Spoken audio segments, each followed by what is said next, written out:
Mobile service centres भी इन्होंने काफी समय तक चलाया और आईटी सेक्टर में इन्होंने काफी इनोवेशंस किए।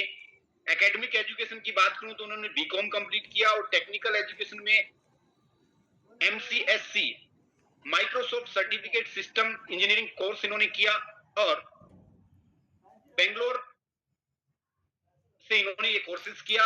आज एमएससी लेयर 1 ब्लॉकचेन जब से आया तब से ये निरंतर इसके साथ कंधे से कंधा मिला के खड़े हैं और हमारी इंटायर कम्युनिटी को टेक्निकली रूप से इस लेयर 1 ब्लॉकचेन टेक्नोलॉजी की वो संपूर्ण जानकारी यहाँ से प्रक्षेपित करते हैं, जिससे कि पूछना चाहता, हम सिर्फ इंटरनेट को यूज करने वाले लोग हैं या हम उस डिजिटल इंफ्रास्ट्रक्चर का पार्ट भी बन सकते हैं जो इंटरनेट के नेक्स्ट जनरेशन को पावर करेगा।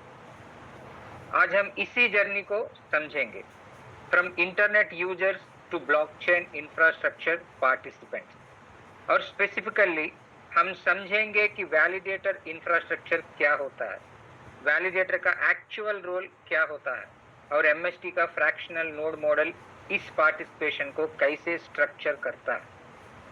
एक इम्पॉर्टेंट बात, आज का सेशन सिर्फ टोकन या प्राइस के बारे में नहीं है। हम technology, infrastructure, consensus, validator, fractional participation और एमएसटी मॉडल को स्टेप बाय स्टेप समझेंगे। So let's start with the basic question. सबसे पहले एक सिंपल क्वेश्चन है, आज दुनिया में ऑनलाइन अपॉर्चुनिटीज कितने टाइप्स की हैं? आप सोशल मीडिया पर कंटेंट बना सकते हो, अमेजॉन या किसी मार्केट प्लेस पर प्रोडक्ट सेल कर सकते हो, फ्रीलांसिंग कर सकते हो, ट्रेडिंग कर सकते हो, वेब3 में डैप्स डेवलपर कर सकते हो। और ब्लॉकचेन के इंफ्रास्ट्रक्चर लेवल पर वैलिडेटर पार्टिसिपेशन भी एक कैटेगरी है। लेकिन यहाँ एक फंडामेंटल डिफरेंस है। ट्रेडिशनल डिजिटल वर्क में हम जनरली किसी थर्ड पार्टी प्लेटफॉर्म के ऊपर वैल्यू क्रिएट करते हैं। एग्जाम्पल के लिए, अगर आप एक सोशल प्लेटफॉर्म पर कंटेंट बना रहे हो, प्लेटफॉर्म किसी और का है, आप उस प्लेटफॉर्म के रूल्स के अकॉर्डिंग ऑपरेट करते हो। ब्लॉकचेन वैलिडेटर का रोल डिफरेंट लेयर पर होता है। वैलिडेटर ब्लॉकचेन के कोर कंसेंसस लेयर पर नेटवर्क को सिक्योर और वैलिडेट करने में पार्टिसिपेट करता है। तो क्वेश्चन ये नहीं है कि ऑनलाइन क्या कर सकते हैं, क्वेश्चन थोड़ा डीपर है। डिजिटल इकोनॉमी के अंदर हम किस लेयर पर पार्टिसिपेट कर रहे हैं? चलिए ऑनलाइन अपॉर्चुनिटीज को एक सिंपल लिस्ट में देखते हैं। Number 1, content creators, social media influencers, video creators, writers. ये लोग अपनी मीडिया और अटेंशन के थ्रू एड रेवेन्यू और स्पॉन्सरशिप जनरेट करते हैं। Number 2, e commerce sellers, online store front create करके प्रोडक्ट सेल करते हैं। अमेजॉन, शॉपिफाई, ईबे, फ्लिपकार्ट जैसे प्लेटफॉर्म्स एग्जाम्पल्स है। Number 3, digital freelancers, design, coding, marketing, virtual services, skill के बेसिस पर ग्लोबली क्लाइंट्स को सर्विसेज प्रोवाइड करते हैं। नंबर 4, ट्रेडर्स एंड स्पेक्युलेटर्स, ये लोग फाइनेंशियल एसेट्स और टोकन्स को बाई, सेल या ट्रेड करते हैं, जनरली प्राइस डिफरेंस को टारगेट करते हैं। नंबर 5, डैप डेवलपर्स, ये वेब3 एप्लीकेशन, स्मार्ट कॉन्ट्रैक्ट्स और इंटरफेसेस बिल्ड करते हैं।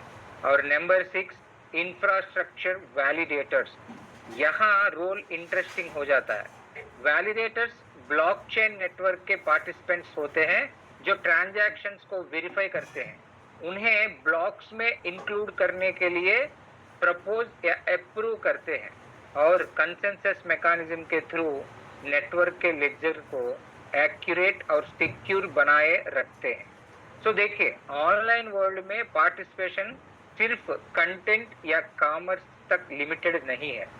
एप्लीकेशन बनाने वाले भी हैं और एप्लीकेशन के नीचे इंफ्रास्ट्रक्चर को सपोर्ट करने वाले भी हैं। अब इसको एक एवोल्यूशन के फॉर्म में समझते हैं।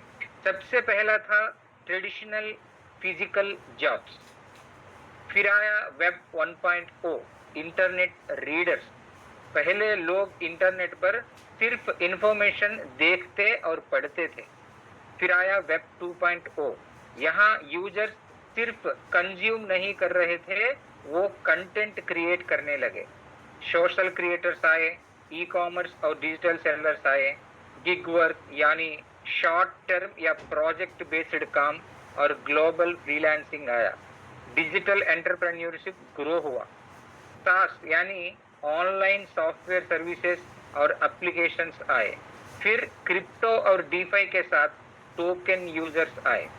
वेब 3 में डैप क्लाइंट्स आए, डेवलपर्स आए, स्मार्ट कॉन्ट्रैक्ट्स आए, और अब डिस्कशन इंफ्रास्ट्रक्चर लेवल तक आ रहा है। नोड वैलिडेटर्स मतलब डिजिटल पार्टिसिपेशन का एवोल्यूशन एक इम्पॉर्टेंट डायरेक्शन में मूव हुआ है। User, creator, developer, infrastructure, participant, और इसी एवोल्यूशन को समझना आज के सेशन का कोर आइडिया है। अब एक important point, traditional online opportunities में यूजुअली एक कॉमन रिक्वायरमेंट होती है, continuous active participation. Content creator को कंटेंट बनाना है, फ्रीलांसर को क्लाइंट्स एक्वायर करने हैं, ई कॉमर्स सेलर को इन्वेंटरी, सप्लाई चेन और कस्टमर्स मैनेज करना है। ट्रेडिंग में मार्केट को कंटिन्यूअसली अंडरस्टैंड करना पड़ता है। Most online opportunities require continuous active labour, skill mastery या ongoing client acquisition on third party platform. Example, अगर प्लेटफॉर्म का एल्गोरिदम चेंज हो गया, कंटेंट क्रिएटर का रीच इम्पैक्ट हो सकता है। ई कॉमर्स में इन्वेंटरी और कस्टमर सपोर्ट मैनेज करना पड़ता है। फ्रीलांसिंग में टाइम और स्किल को क्लाइंट पेमेंट के अगेंस्ट एक्सचेंज किया जाता है। ट्रेडिंग में वॉलेटिलिटी और टेक्निकल एनालिसिस इंपॉर्टेंट हो जाता है। तो यहाँ एक फंडामेंटल क्वेश्चन आता है, क्या डिजिटल पार्टिसिपेशन का कोई ऐसा लेयर है जहाँ हम सिर्फ प्लेटफॉर्म यूज ना करें बल्कि इंफ्रास्ट्रक्चर लेयर को अंडरस्टैंड और पार्टिसिपेट करें? इसी क्वेश्चन का आंसर नेक्स्ट स्लाइड्स में बिल्ड होता है। इस स्लाइड को एक सिंपल एग्जांपल से समझते हैं। इमेजिन कीजिए, आपने एक शॉप खोली है, लेकिन लैंड आपका नहीं है। आप उस लैंड पर बिजनेस कर रहे हो। लैंड ओनर डिसाइड कर सकता है रेंट क्या होगा, रूल्स क्या होंगे, एक्सेस कैसे मिलेगा।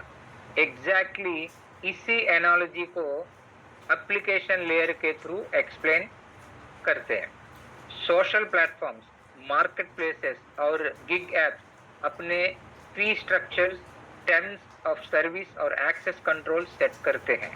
आप यूजर या सेलर होते हो। अब दूसरी साइड देखिए, इंफ्रास्ट्रक्चर लेयर। ये वो फाउंडेशनल लेयर है जो एप्लीकेशंस को पावर करती है। Blockchain infrastructure participants computational verification और सिक्योरिटी प्रोवाइड करते हैं और प्रोटोकॉल रूल्स के अकॉर्डिंग पार्टिसिपेट करते हैं। तो डिफरेंस सिंपल है, एप्लीकेशन लेयर पर आप प्लेटफॉर्म के ऊपर बिल्ड करते हो, इंफ्रास्ट्रक्चर लेयर पर आप नेटवर्क के फाउंडेशन को सपोर्ट करते हो, और यही डिस्टिंक्शन वैलिडेटर पार्टिसिपेशन को इंटरेस्टिंग बनाता है। अब ट्रेडिशनल इंटरनेट और डिसेंट्रलाइज्ड ब्लॉकचेन मॉडल को साइड बाय साइड समझते हैं।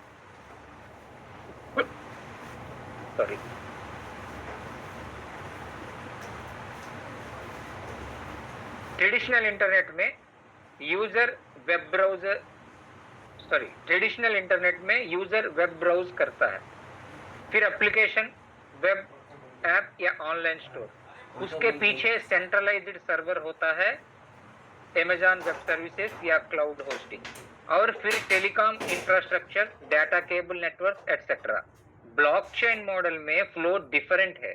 यूजर ट्रांजैक्शन सेंड करता है, वो डैप इंटरफेस के थ्रू इंटरैक्ट करता है। डैप के पीछे स्मार्ट कॉन्ट्रैक्ट लॉजिक होता है और ट्रांजैक्शन ब्लॉकचेन तक जाता है।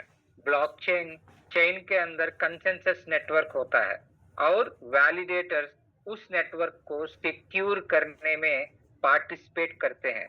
तो एक सिंपल लाइन में, ट्रेडिशनल इंटरनेट में सेंट्रलाइज्ड इंफ्रास्ट्रक्चर इंपॉर्टेंट है। ब्लॉकचेन में consensus infrastructure critical role play करता है और इसी इंफ्रास्ट्रक्चर को समझने के लिए नेक्स्ट स्लाइड ब्लॉकचेन के बेसिक लेयर्स एक्सप्लेन करती है।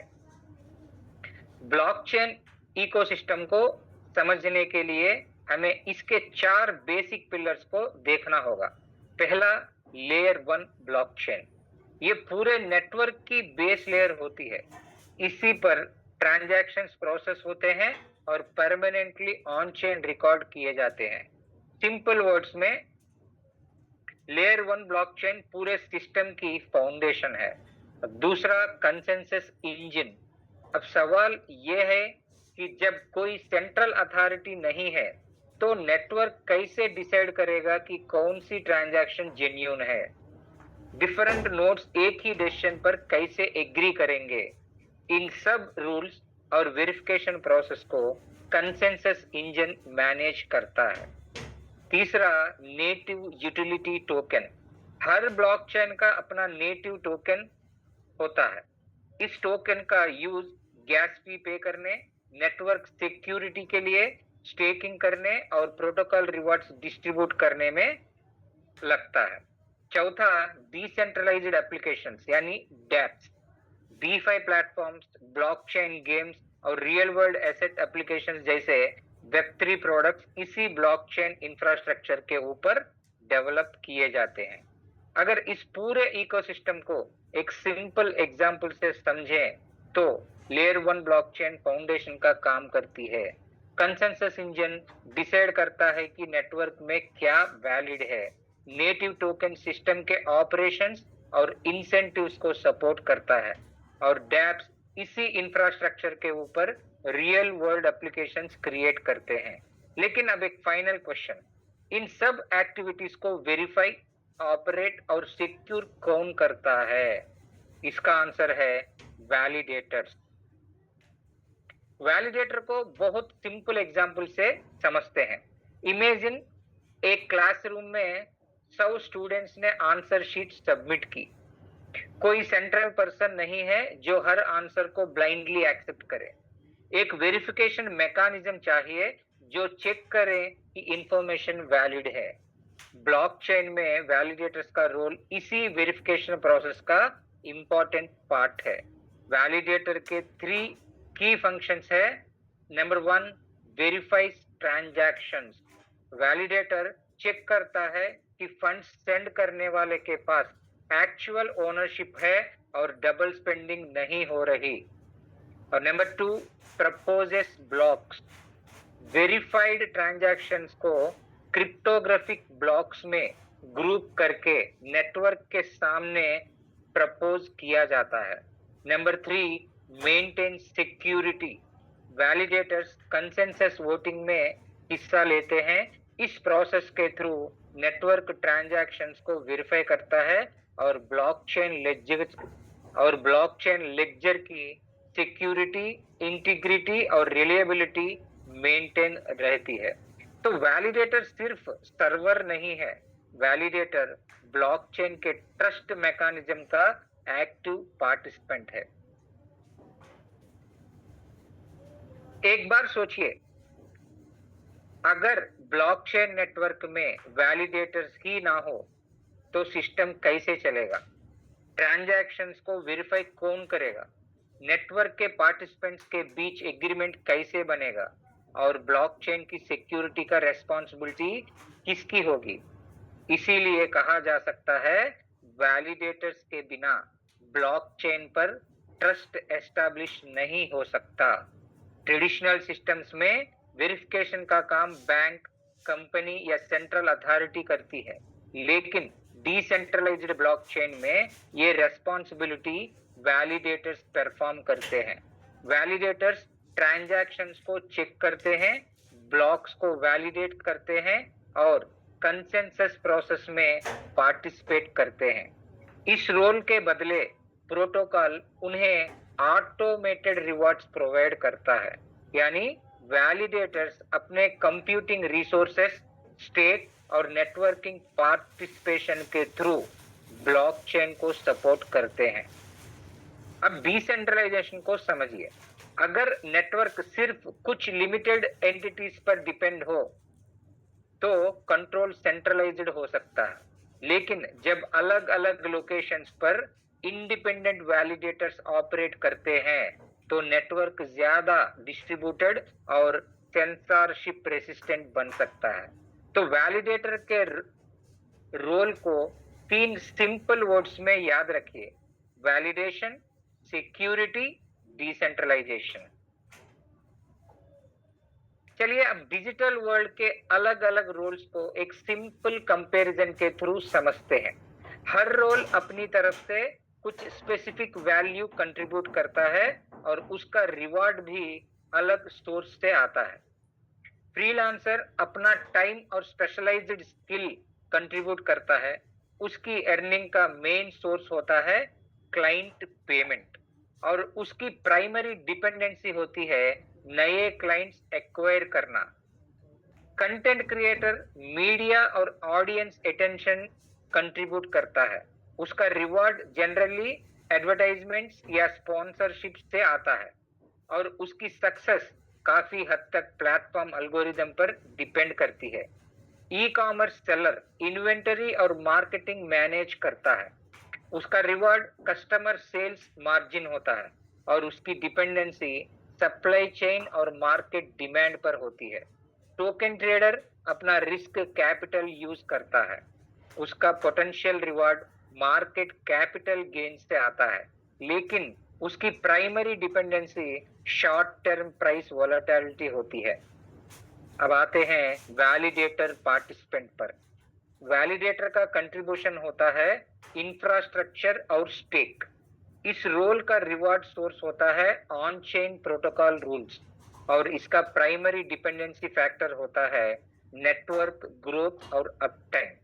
यहाँ ऑब्जेक्टिव किसी भी रोल को सुपीरियर या इंफीरियर प्रूव करना नहीं है। हर रोल डिजिटल इकोसिस्टम के एक डिफरेंट लेयर पर ऑपरेट करता है। मेन पॉइंट ये समझना है कि हर रोल का कंट्रीब्यूशन, रिवॉर्ड मैकेनिज्म और डिपेंडेंसी स्ट्रक्चर अलग होता है, और वैलिडेटर मॉडल की यूनिकनेस ये है कि ये डायरेक्टली ब्लॉकचेन के इंफ्रास्ट्रक्चर और कंसेंसस लेयर पर पार्टिसिपेट करता है। अक्सर ऑनलाइन अपॉर्चुनिटीज में आपको प्लेटफॉर्म पर कंटेंट क्रिएट करने, प्रोडक्ट सेल करने, सर्विसेज प्रोवाइड करने या डिजिटल एसेट्स ट्रेड करने के बदले रिवॉर्ड मिलता है। वैलिडेटर का रोल इन सब से अलग है, क्योंकि वैलिडेटर डायरेक्टली ब्लॉकचेन के नेटवर्क रूल्स और कंसेंसस लेयर में पार्टिसिपेट करता है। इस डिफरेंस को 3 इंपॉर्टेंट पॉइंट्स के थ्रू समझते हैं। सिस्टमैटिक अलाइनमेंट: वैलिडेटर नेटवर्क की सिक्योरिटी, एक्टिविटी और ओवरऑल फंक्शनिंग को सपोर्ट करता है। इसका रोल सिर्फ पर्सनल बेनिफिट तक लिमिटेड नहीं होता, बल्कि पूरे ब्लॉकचेन इकोसिस्टम के ऑपरेशन से कनेक्टेड होता है। ऑटोमेटेड रूल्स: ब्लॉक रिवॉर्ड्स किसी मैनेजर या इंडिविजुअल के पर्सनल डिसीजन पर डिपेंड नहीं करते। ये रिवॉर्ड्स प्रोटोकॉल के कंसेंसस मैकेनिज्म और स्मार्ट कॉन्ट्रैक्ट में डिफाइंड रूल्स के अकॉर्डिंग ऑटोमेटिकली डिटरमाइन होते हैं। इकोसिस्टम फाउंडेशन: ब्लॉकचेन के ऊपर डीफाई, गेमिंग, पेमेंट्स और दूसरी वेब3 एप्लीकेशंस बिल्ड होती हैं। इन एप्लीकेशन से होने वाली ट्रांजैक्शंस को प्रोसेस और वैलिडेट करने के लिए कंसेंसस इंफ्रास्ट्रक्चर जरूरी होता है। इसलिए वैलिडेटर को सिर्फ एक अर्निंग ऑप्शन के रूप में देखना इनकम्प्लीट होगा। वैलिडेटर असल में ब्लॉकचेन के कोर इंफ्रास्ट्रक्चर को सपोर्ट करने वाला पार्टिसिपेंट होता है। अब नेचुरली एक इंपॉर्टेंट क्वेश्चन आता है, अगर वैलिडेटर्स नेटवर्क के लिए इतने एसेंशियल हैं तो हर पर्सन डायरेक्टली वैलिडेटर क्यों नहीं बन सकता? इसका आंसर समझने के लिए हमें ट्रेडिशनल वैलिडेटर सेटअप की एंट्री बैरियर्स देखने होंगे। ट्रेडिशनल फुल वैलिडेटर ऑपरेट करना एक एडवांस्ड और रिसोर्स इंटेंसिव प्रोसेस होता है। इस मॉडल में एंट्री के लिए मेनली 3 चैलेंजेस फेस करने पड़ते हैं। पहला challenge, high capital stake. Major blockchains पर फुल वैलिडेटर रन करने के लिए पहले से सिग्निफिकेंट टोकन स्टेक लॉक करना पड़ सकता है। एग्जाम्पल के लिए इथेरियम ब्लॉकचेन पर वैलिडेटर सेटअप के लिए 32 ETH रिक्वायर्ड होता है। और दूसरा challenge, technical knowledge. Validator operate करने के लिए Linux servers, command line tools, node clients और नेटवर्क पोर्ट्स की अंडरस्टैंडिंग जरूरी होती है। ये काम generally developers level technical expertise demand करता है। तीसरा challenge, 24/7 hardware uptime. Validator node को कंटिन्यूअसली ऑनलाइन और स्टेबल रखना पड़ता है। इसके लिए high speed internet, reliable enterprise grade servers और अप्रोक्सीमेटली 99.9% अपटाइम मेंटेन करना इंपॉर्टेंट होता है। अगर नोड ऑफलाइन हो या प्रोटोकॉल रूल्स फॉलो ना करे तो स्लैशिंग पेनाल्टीज भी अप्लाई हो सकती है। इसलिए ट्रेडिशनल फुल नोड मॉडल में 3 मेजर रिक्वायरमेंट्स सामने आती हैं: कैपिटल, टेक्निकल एक्सपर्टाइज और कंटिन्यूअस इंफ्रास्ट्रक्चर मैनेजमेंट। अब नेचुरली एक इंपॉर्टेंट क्वेश्चन आता है, अगर फुल वैलिडेटर ऑपरेट करना इतना डिमांडिंग है तो क्या इस पार्टिसिपेशन को स्मॉलर और मोर एक्सेसिबल यूनिट्स में डिवाइड किया जा सकता है? एग्जैक्टली इसी पॉइंट पर फ्रैक्शनल मॉडल एंटर होता है।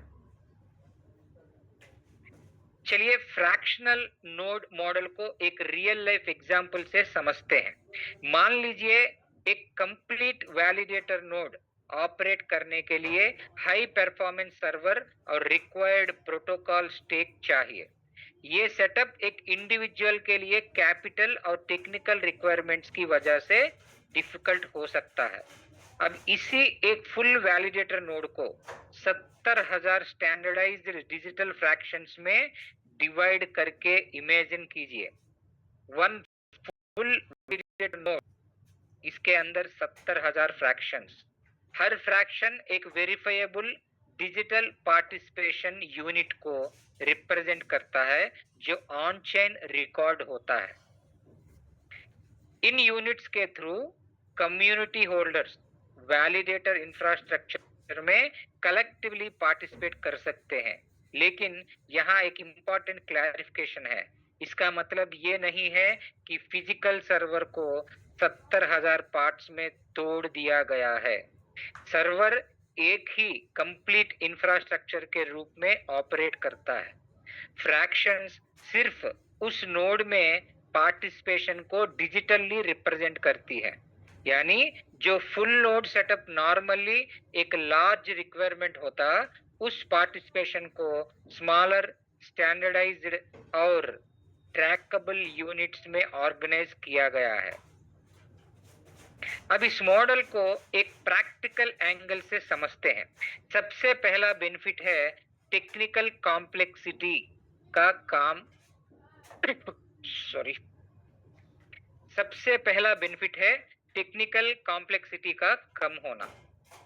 पार्टिसिपेंट को command line tools, software configuration या रेगुलर नोड मेंटेनेंस हैंडल नहीं करनी पड़ती। दूसरा पॉइंट, हार्डवेयर इन्वेस्टमेंट की जरूरत नहीं। आपको डेडिकेटेड सर्वर खरीदने, इंफ्रास्ट्रक्चर सेटअप करने या monthly cloud hosting bills manage करने की रिक्वायरमेंट नहीं होती। तीसरा, मैनेज्ड इंफ्रास्ट्रक्चर। नोड की टेक्निकल ऑपरेशंस प्रोफेशनली मैनेज्ड होती है, जबकि पार्टिसिपेशन डिसेंट्रलाइज्ड स्ट्रक्चर के थ्रू मेंटेन रहती है। और चौथा पॉइंट है फ्रैक्शनल प्रोटोकॉल रिवॉर्ड्स।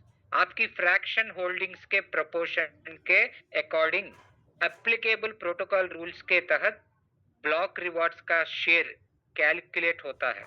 लेकिन यहाँ एक इंपॉर्टेंट डिफरेंस समझना जरूरी है। फ्रैक्शन होल्डर का रोल ट्रेडिशनल आईटी एडमिनिस्ट्रेटर जैसा नहीं होता। आपको खुद सर्वर रूम में बैठकर नोड इंस्टॉल, मॉनिटर या मेंटेन नहीं करना होता। इस मॉडल का मेन ऑब्जेक्टिव है ब्लॉकचेन इंफ्रास्ट्रक्चर पार्टिसिपेशन को स्मॉलर, स्ट्रक्चर्ड और एक्सेसिबल डिजिटल यूनिट्स के थ्रू एनेबल करना। अब इसी फ्रेमवर्क को हम एमएसटी ब्लॉकचेन के कॉन्टेक्स्ट में समझेंगे। अब तक हमने वैलिडेटर, इंफ्रास्ट्रक्चर लेयर और फ्रैक्शनल पार्टिसिपेशन का बेसिक कॉन्सेप्ट समझा। अब सवाल है एमएसटी ब्लॉकचेन इस पूरे फ्रेमवर्क में एग्जैक्टली क्या रोल प्ले करता है। एमएसटी ब्लॉकचेन एक कम्युनिटी ड्राइवन और sustainable public layer 1 blockchain platform है। इसका मेन ऑब्जेक्टिव है low cost smart contract infrastructure, decentralized वेब3 टूल्स और scalable real world asset utility provide करना। एमएसटी को समझने के लिए 4 की पॉइंट्स पर फोकस करते हैं। पहला, ईवीएम कॉम्पेटिबिलिटी।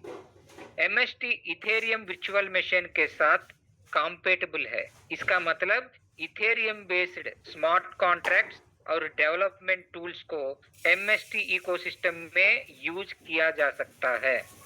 दूसरा, लो ट्रांजैक्शन फी। एमएसटी का डिजाइन लो कॉस्ट ट्रांजैक्शंस के लिए किया गया है, जहां गैस फी नियर जीरो लेवल पर रहने का ऑब्जेक्टिव है। तीसरा, प्ले आर्केडेक्स इंटीग्रेशन। प्ले आर्केडेक्स जैसे रियल वेब3 गेमिंग और एप्लीकेशन डैप्स नेटवर्क पर डेली ऑन चेन एक्टिविटी और गैस यूसेज जनरेट करते हैं। चौथा, community governance, decentralised autonomous organisation DAO. MST ecosystem में टोकन और फ्रैक्शन होल्डर्स को ऑन चेन गवर्नेंस के थ्रू नेटवर्क के फ्यूचर ग्रोथ और डेवलपमेंट में अपनी वॉइस देने का अपॉर्चुनिटी मिलता है। तो अब तक हमने एमएसटी का ओवरऑल पर्पस समझा। अब नेक्स्ट स्टेप में हम देखेंगे कि एमएसटी का एक्चुअल टेक्निकल आर्किटेक्चर कैसे स्ट्रक्चर्ड है। एमएसटी के टेक्निकल आर्किटेक्चर के 3 हाइलाइटेड पॉइंट्स हैं। First, EVM engine. MST Ethereum virtual machine compatible है। इसका मतलब डेवलपर सॉलिडिटी स्मार्ट कॉन्ट्रैक्ट्स को डिप्लॉय कर सकते हैं। सिंपल एग्जांपल, अगर डेवलपर इथेरियम इकोसिस्टम के स्मार्ट कॉन्ट्रैक्ट्स टूल्स से फेमिलियर है, ईवीएम कंपैटिबिलिटी उस डेवलपमेंट एनवायरनमेंट के साथ कंपैटिबिलिटी प्रोवाइड करती है। Second, high throughput, 4000 plus transactions पर सेकंड विथ फास्ट फिनालिटी। ये वेब3 गेमिंग और एंटरप्राइज ट्रैफिक को सपोर्ट करता है। Third, eco friendly. MST PoSA consensus use करता है, जो traditional proof of work mining setups के कंपैरिजन में मिनिमल इलेक्ट्रिकल एनर्जी यूज करता है। अब पोसा एग्जैक्टली क्या है, नेक्स्ट स्लाइड में उसको सिंपल वे में ब्रेक करते हैं। पोसा का फुल फॉर्म है प्रूफ ऑफ स्टेक्ड अथॉरिटी। नाम टेक्निकल लग सकता है, लेकिन इसका बेसिक आइडिया सिंपल है। मान लीजिए एक ऑर्गेनाइजेशन में इंपॉर्टेंट डिसीजंस लेने के लिए सिर्फ पैसा होना इनफ नहीं है। पार्टिसिपेंट का नेटवर्क में इकोनॉमिक स्टेक भी होना चाहिए और उसकी अथॉरिटी या आइडेंटिटी भी वेरीफाइड होनी चाहिए।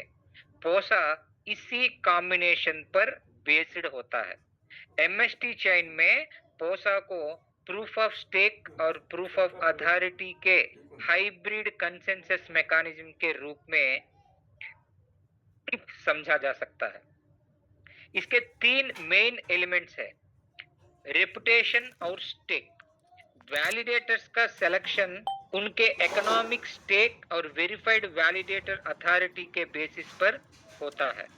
रैपिड ब्लॉक प्रोडक्शन, इस सिस्टम का डिजाइन ब्लॉक्स को शॉर्ट इंटरवल्स में प्रोड्यूस करने और ट्रांजैक्शंस को क्विकली कंफर्म करने के लिए किया गया है। स्ट्रिक्ट अकाउंटेबिलिटी, अगर कोई वैलिडेटर नेटवर्क रूल्स फॉलो नहीं करता, गलत बिहेवियर करता है या ऑफलाइन रहता है तो प्रोटोकॉल के रूल्स के अकॉर्डिंग उस पर पेनाल्टी लगता है। सिंपल वर्ड्स में पोसा का मतलब है स्टेट वेरीफाई अथॉरिटी और अकाउंटेबिलिटी के कॉम्बिनेशन के थ्रू ब्लॉकचेन कंसेंसस मेंटेन करना। अब समझते हैं कि एमएसटी नेटवर्क का वैलिडेटर आर्किटेक्चर कितने नोड्स पर बेस्ड है। यहाँ एक वेरी इंपॉर्टेंट नंबर है, total network capacity 21 validator nodes. ये 21 नोड्स दो कैटेगरीज में डिवाइडेड है।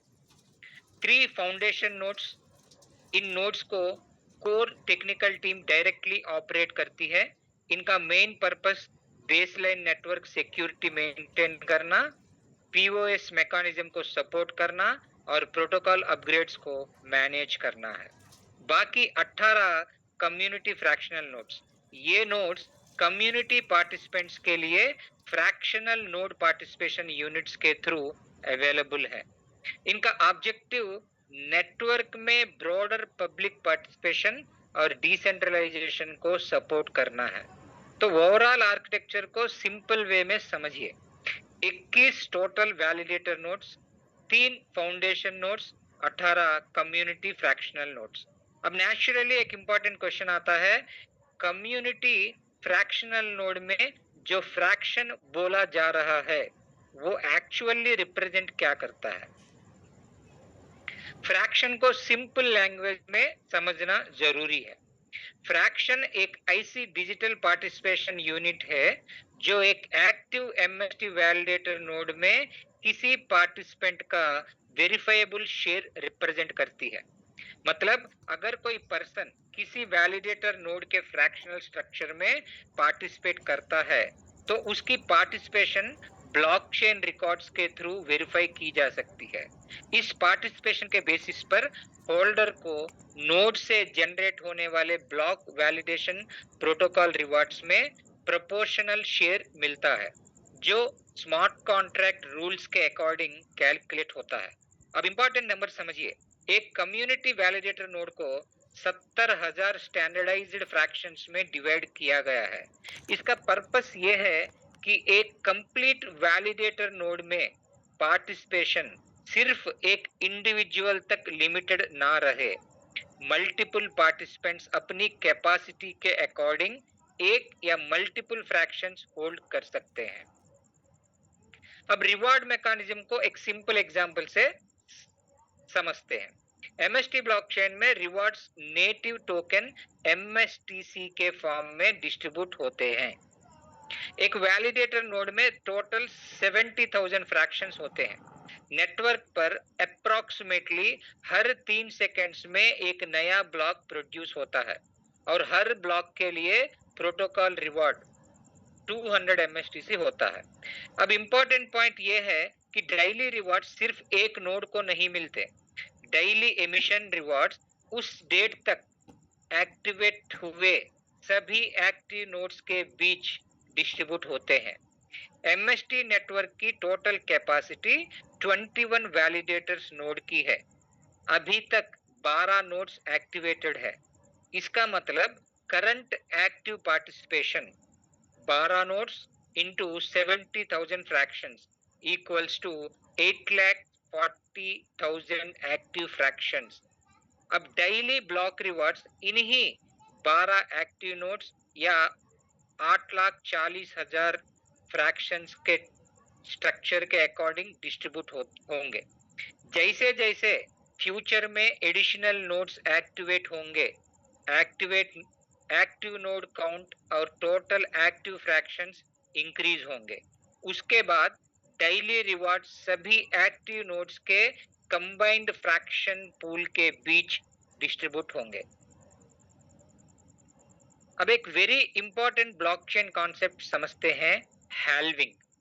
हैल्विंग का सिंपल मीनिंग है कि ब्लॉकचेन प्रोटोकॉल के रूल्स के अकॉर्डिंग टाइम के साथ हर ब्लॉक पर क्रिएट होने वाले नए टोकन्स की क्वांटिटी रिड्यूस होती जाती है। एमएसटी में प्रोग्राम्ड एमिशन हैल्विंग्स का पर्पस टोकन इन्फ्लेशन को मैनेज करना और लॉन्ग टर्म प्रोटोकॉल सस्टेनेबिलिटी को सपोर्ट करना है। शुरुआती फेज में ब्लॉक एमिशन कंपैरेटिवली हायर होता है। इसका ऑब्जेक्टिव अर्ली नेटवर्क सिक्योरिटी और वैलिडेटर नोड्स के बूटस्ट्रैप को इंसेंटिवाइज करना होता है।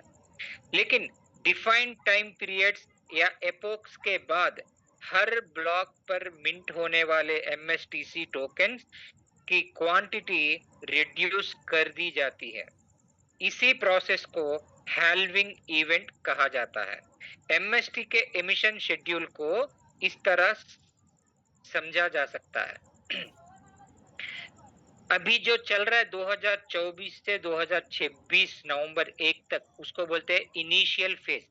ये इनिशियल फेज में हर ब्लॉक को, जैसे एक ब्लॉक जनरेट होता है, उसका रिवार्ड मिलता है 200 MSTC। नेक्स्ट जब हैल्विंग होता है 2026 नवंबर में, और जब से लेके 2028 तक 2 साल है, हर 2 साल में हैल्विंग होता है। जो पहले 200 मिलता था हैल्विंग से पहले ब्लॉक रिवार्ड, वो सीधे आधा हो जाता है, माने 100 MSTC हो जाता है। और उसके 2 साल के बाद 50, उसके बाद 25, उसके बाद 12, 6, 3, 1 ऐसे घटते घटते जाएगा। टोटली ये हैल्विंग 10 इवेंट्स में यानी 20 इयर्स तक चलेगी। क्यों? क्योंकि ये MST का टोटल सप्लाई जो है 8.41 बिलियन कॉइन्स, वो सब सर्कुलेशन में आने के लिए ये 20 साल लगता है। इसके वजह से ये टोटल हैल्विंग 20 साल होता है। इसका मेन टेक अवे ये है कि ब्लॉक एमिशंस परमानेंटली सेम नहीं रहते।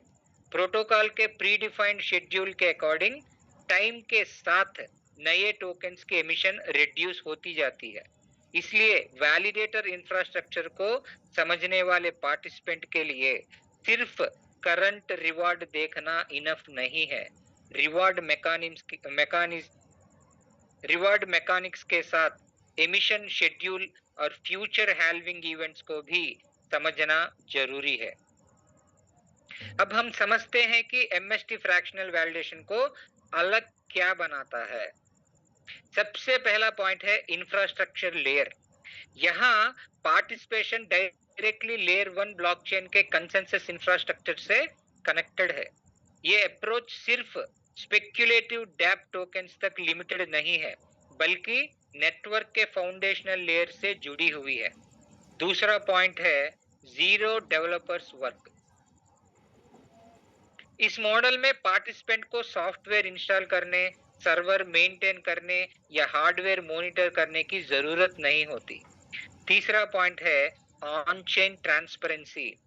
वैलिडेटर नोड का अप टाइम, ब्लॉक प्रोडक्शन और रिवॉर्ड ब्लॉकचेन पर ट्रांसपेरेंटली वेरीफाई किया जा सकते हैं। तो MST फ्रैक्शनल वैलिडेशन को 3 सिंपल वर्ड्स में याद रखिए: इंफ्रास्ट्रक्चर, सिंप्लिसिटी, ट्रांसपेरेंसी।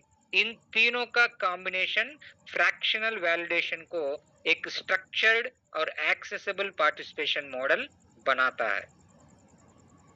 अब सवाल है, वैलिडेटर इंफ्रास्ट्रक्चर को समझना किन लोगों के लिए यूजफुल हो सकता है। सबसे पहले डिजिटल फर्स्ट इंडिविजुअल्स, जो लोग रोज इंटरनेट प्लेटफॉर्म्स यूज करते हैं और डिजिटल ओनरशिप के कॉन्सेप्ट को समझना चाहते हैं। दूसरा ग्रुप है टेक एंथुजियास्ट का, जो वेब3 के लेटेस्ट टेक्नोलॉजी ट्रेंड्स फॉलो करते हैं और स्पेक्युलेटिव ट्रेडिंग के बजाय इकोसिस्टम के इंफ्रास्ट्रक्चर साइड को एक्सप्लोर करना चाहते हैं। तीसरा ब्लॉकचेन लर्नर्स, जो प्रैक्टिकली समझना चाहते हैं कि कंसेंसस मैकेनिज्म कैसे काम करता है और वैलिडेटर्स को रिवॉर्ड्स किस प्रोसेस के थ्रू मिलते हैं। चौथा ग्रुप है लॉन्ग टर्म बिलीवर्स का, जो सस्टेनेबल वेब3 इंफ्रास्ट्रक्चर के डेवलपमेंट और लॉन्ग टर्म ग्रोथ में इंटरेस्ट रखते हैं। और पांचवा ग्रुप है इंफ्रा सीकर, जो मीम कॉइन्स या शॉर्ट टर्म स्पेकुलेशन के बजाय टेक्नोलॉजी बैक्ड पार्टिसिपेशन मॉडल्स को समझना चाहते हैं। इसलिए वैलिडेटर इंफ्रास्ट्रक्चर सिर्फ डेवलपर्स या टेक्निकल एक्सपर्ट्स तक लिमिटेड नहीं है। अगर आप डिजिटल इकोनॉमी को डीपर लेवल पर समझना चाहते हैं, तो एप्लीकेशंस के साथ साथ उनके पीछे का इंफ्रास्ट्रक्चर भी समझना जरूरी है। इस स्लाइड का मैसेज बहुत इंपॉर्टेंट है। किसी भी अपॉर्चुनिटी को समझना एक बात है, लेकिन उसके बारे में इन्फॉर्म्ड डिसीजंस लेना अलग बात है। इसलिए डिसीजन लेने से पहले इन पॉइंट्स को केयरफुली इवैल्यूएट कीजिए। 1. Understand technology. पोसा कंसेंसस और ब्लॉक प्रोडक्शन कैसे वर्क करते हैं, पहले ये समझिए। दूसरा, review reward mechanics. Protocol emissions, halving schedules और एमएसटीसी रिवॉर्ड रूल्स को डिटेल में स्टडी कीजिए। तीसरा, चेक केवाईसी रिक्वायरमेंट। पोर्टल पर रिक्वायर्ड आइडेंटिफिकेशन वेरिफिकेशन प्रोसेस को समझकर कंप्लीट कीजिए। चौथा, understand lock terms, fraction terms, unstaking timelines और एप्लीकेबल फी रूल्स को ध्यान से रिव्यू कीजिए। पांचवा, वेरीफाई ऑफिशियल सोर्सेस। इंफॉर्मेशन के लिए सिर्फ ऑफिशियल एमएसटी पोर्टल लिंक्स और वेरीफाइड कम्युनिकेशन चैनल्स का यूज कीजिए। 6th, acknowledge market risk. Cryptographic assets की मार्केट वैल्यू फ्लक्चुएट कर सकती है। प्राइस वॉलेटिलिटी को इग्नोर नहीं करना चाहिए। 7. No income promises. Block rewards protocol rules और नेटवर्क एक्टिविटी पर डिपेंड करते हैं। इन्हें गारंटीड रिटर्न्स नहीं समझना चाहिए। 8. Assess personal budget. अपनी लिविंग एक्सपेंसेस, इमरजेंसी फंड और एसेंशियल फाइनेंशियल नीड्स को कॉम्प्रोमाइज करके कैपिटल कमिट नहीं करना चाहिए। 9th, understand decentralisation. Governance proposals, network rules और फ्यूचर डेवलपमेंट को कैसे अफेक्ट कर सकते हैं, इस बात को समझिए। 10th, make informed choices. Decision लेने से पहले अवेलेबल इंफॉर्मेशन को थ्रोली वेरीफाई कीजिए। मेरी रिक्वेस्ट सिंपल है, पहले टेक्नोलॉजी समझो, फिर मॉडल समझो, फैक्ट्स वेरीफाई करो, उसके बाद ही डिसीजन लो। अब तक हमने ब्लॉकचेन टेक्नोलॉजी, वैलिडेटर रोल और फ्रैक्शनल पार्टिसिपेशन को समझा। अब थोड़ा अपना पर्सपेक्टिव शिफ्ट करते हैं। पहले डिजिटल वर्ल्ड में हम प्लेटफॉर्म्स को मेनली यूज करते थे। सोशल मीडिया पर कंटेंट देखना, मार्केट प्लेस पर प्रोडक्ट सेल करना या ऑनलाइन सर्विसेज प्रोवाइड करना। पार्टिसिपेशन का मतलब मोस्टली प्लेटफॉर्म के अंदर एक्टिविटी करना होता है। इस अप्रोच को हम ओल्ड वेब 2.0 माइंडसेट कह सकते हैं। मैं किसी प्लेटफॉर्म का यूज करके क्या कंज्यूम या सेल कर सकता हूं, यहाँ वैल्यू क्रिएट होती है, लेकिन प्लेटफॉर्म के रूल्स, अल्गोरिदम्स और एक्सेस सिस्टम्स के अंदर। वेब 3.0 एक डिफरेंट पॉसिबिलिटी इंट्रोड्यूस करता है। मैं डिजिटल इंफ्रास्ट्रक्चर का पार्टिसिपेंट कैसे बन सकता हूँ? यहाँ फोकस सिर्फ एप्लीकेशन यूज करने पर नहीं, बल्कि उस डिसेंट्रलाइज्ड नेटवर्क को सपोर्ट करने पर होता है जो एप्लीकेशंस को ऑपरेट करने में हेल्प करता है। इसका मतलब ये नहीं है कि वेब 2.0 इर्रिलेवेंट हो गया। सोशल प्लेटफॉर्म्स, ई कॉमर्स और ऑनलाइन सर्विसेज अब भी इम्पोर्टेंट है, लेकिन डिजिटल पार्टिसिपेशन का स्कोप एक्सपैंड हो रहा है। पहले हम प्लेटफॉर्म के ऊपर एक्टिविटी करते थे, अब हम प्लेटफॉर्म के नीचे का इंफ्रास्ट्रक्चर भी समझ सकते हैं। और यही इंपॉर्टेंट क्वेश्चन है, क्या हम सिर्फ डिजिटल प्लेटफॉर्म्स के यूजर्स रहेंगे या उन नेटवर्क्स के इंफ्रास्ट्रक्चर में भी पार्टिसिपेट कर सकते हैं जो नेक्स्ट जनरेशन इंटरनेट को सपोर्ट करेंगे। अब एक इंपॉर्टेंट पर्सपेक्टिव समझते हैं। डिजिटल इकोनॉमी कंटिन्यूअसली एक्सपेंड हो रही है। हर दिन नए प्लेटफॉर्म्स, एप्लीकेशंस और टेक्नोलॉजीज डेवलप हो रहे हैं। इसलिए क्वेश्चन सिर्फ इतना नहीं होना चाहिए, मैं ऑनलाइन क्या अर्न कर सकता हूँ, बल्कि हमें ये भी सोचना चाहिए कल का डिजिटल इंफ्रास्ट्रक्चर कहाँ बिल्ड हो रहा है और ऑर्डिनरी इंडिविजुअल्स उसमें कैसे पार्टिसिपेट कर सकते हैं। यही वेब3 इंफ्रास्ट्रक्चर पैराडिम का कोर आइडिया है। आज हमने एक कंप्लीट जर्नी देखी। हमने स्टार्ट किया इंटरनेट यूजर्स से, फिर हमने समझा क्रिएटर्स, सेलर्स, फ्रीलांसर्स, ट्रेडर्स और डेवलपर्स का रोल। उसके बाद हम एप्लीकेशन लेयर से इंफ्रास्ट्रक्चर लेयर तक आए। हमने layer one blockchain, consensus mechanism और वैलिडेटर्स को समझा। फिर ट्रेडिशनल वैलिडेटर मॉडल की एंट्री बैरियर्स देखी। उसके बाद फ्रैक्शनल नोड पार्टिसिपेशन का कॉन्सेप्ट समझा और फाइनली एमएसटी के फ्रैक्शनल इंफ्रास्ट्रक्चर मॉडल तक पहुंचे। अब फाइनल क्वेश्चन ये है, मैं इंटरनेट पर सिर्फ क्या कर रहा हूं? इससे भी इंपॉर्टेंट क्वेश्चन है, मैं डिजिटल इकोसिस्टम के किस लेयर पर पार्टिसिपेट कर रहा हूं? क्या मैं सिर्फ एप्लीकेशंस यूज कर रहा हूं? क्या मैं कंटेंट या सर्विसेज क्रिएट कर रहा हूं? या क्या मैं उस इंफ्रास्ट्रक्चर को भी समझ रहा हूं जो फ्यूचर के डिजिटल इकोसिस्टम को सपोर्ट करेगा? सबसे पहले एक बात क्लियर होनी चाहिए, किसी भी ब्लॉकचेन इंफ्रास्ट्रक्चर मॉडल में पार्टिसिपेट करने से पहले उसकी टेक्नोलॉजी और प्रोसेस को समझना जरूरी है। इस जर्नी को 6 सिंपल स्टेप्स में समझा जा सकता है। Step 1, learn and study. White paper पढ़िए, पोसा कंसेंसस को समझिए और ये देखिए कि वैलिडेटर नेटवर्क कैसे ऑपरेट करता है। Step 2, KYC verification. पोर्टल पर अकाउंट क्रिएट करके रिक्वायर्ड आइडेंटिफिकेशन प्रोसेस कंप्लीट कीजिए। Step 3, connect wallet.